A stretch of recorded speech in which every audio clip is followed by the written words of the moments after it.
Everybody, let's do it. Sup. I cannot overstate just how much Jeff Rosenstock has impacted me personally. My music style, my music taste, every band that I love and hold dear to me now is because of him and what he's accomplished with quote unquote records. I have a Get Warmer tattoo right here, and I've stick and poked Arrogant Sons of Bitches. It's been going for a long time, which is why it has taken me so long to get to his latest album, No Dream, to gather my thoughts. My Todd thoughts. Todd's thoughts. Jeff has always had a spectacular sense of the self, depression, anxiety. That I'm gonna die and you're gonna forget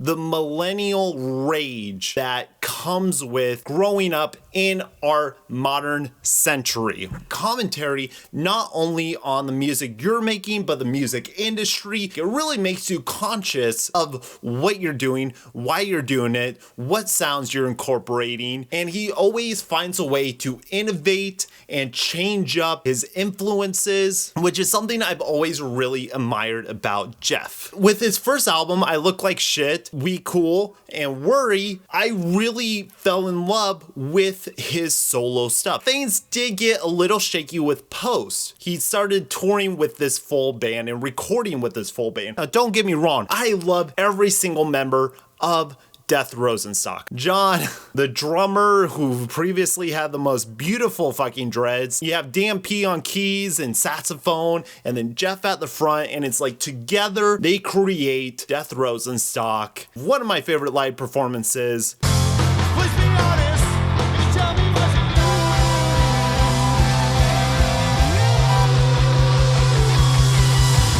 He speaks to the crowd with respect, but also asks the crowd to respect each other. This DIY sense of creation, making music for people, by people. Yes, they make music to make money, but you can access the music for free. You can download it for free. When it came to Post, they recorded that entire album live, essentially. Like the entire band played the songs and they mixed it from there. I think that left a lot of the songs to sound the samey. A lot of the songs sort of have the same production. One aspect I really love about older Jeff is how every song was mixed and produced to the full effect of that song. If it's like a reggae electronic song, that's what it is. I'd like to make this water.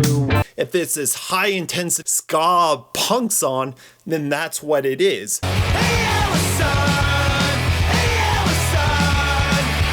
On Post, everything started to become a little homogenized. Felt like the personality that Jeff had was washed down to incorporate everybody's elements.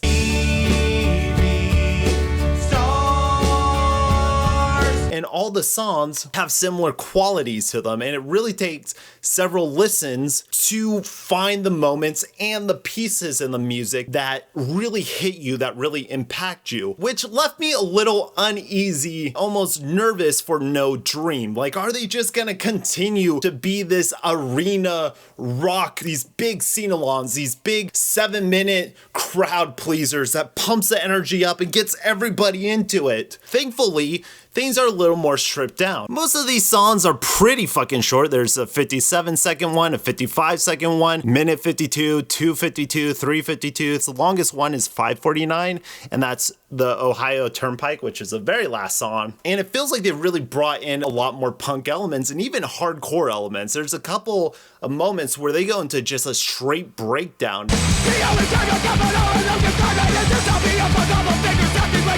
But it still does suffer from that homogenized sound. Everything is produced kind of the same way.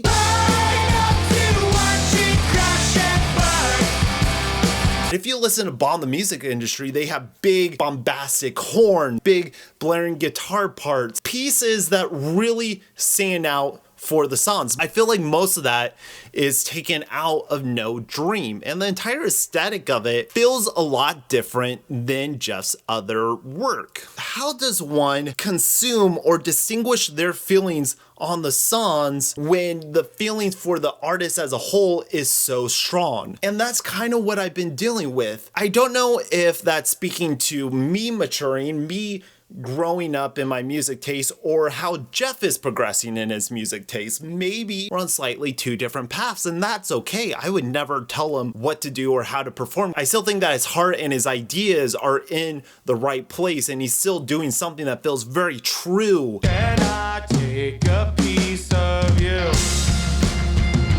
It feels like he's drifting a little further from what I love, from what I connect to, and that instant gratification. Holy shit, this song just makes me feel everything I've ever felt all at once. Now I can find it on this album. I have found those moments in Scram, The Beauty of Breathing, and Old Crap. Rip your friends off, write a new song. But I sort of miss just instantly loving a Jeff Rosenstock album. I feel like he's trying to mature in the songs. He has grown up as a person, and the audience has grown up with him. This album, he wanted to try and create solutions, and the overall theming is like, hey, it's okay to not be okay. It's okay to feel uneasy in our current state of affairs, in the world as a whole.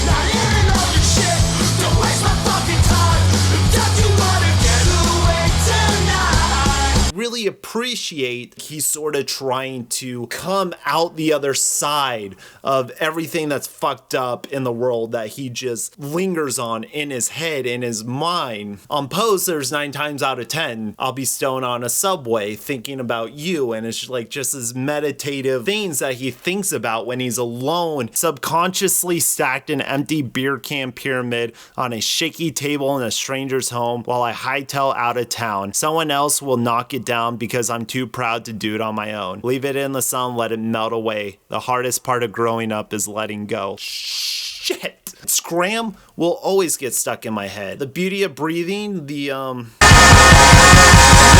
why I'm so fucking sad. I read that if you just sit in a chair and think of focusing your nervous energy on the beauty of breathing, you could live a life of real tranquility. But I just thought of every stupid thing that's been keeping me from sleeping. And there's this acting exercise where you close your eyes, muscle by muscle in your body, and you just try to relax them and you try to let go of everything. I always ended up just feeling anxious and scared. Being reflective of every piece of me just makes me self-conscious and makes me too aware. Literally, your brain won't let you feel at peace. That is the thing that I've always loved and respected about him, is taking these grand, crazy emotions and just boiling it down to just the core of the idea.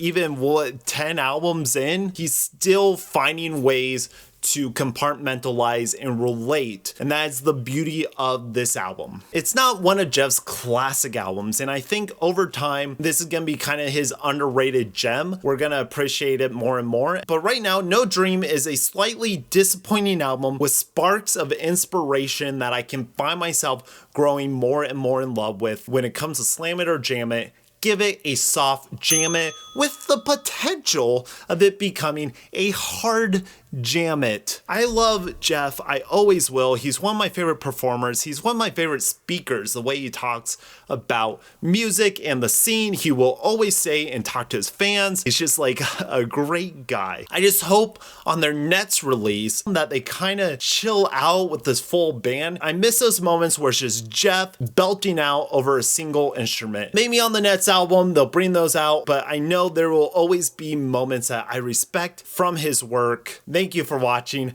I'm Grayson Todd. Please listen to some good shit. Tell me what you think about Jeff for this album. Thank you everybody for watching. Toodles.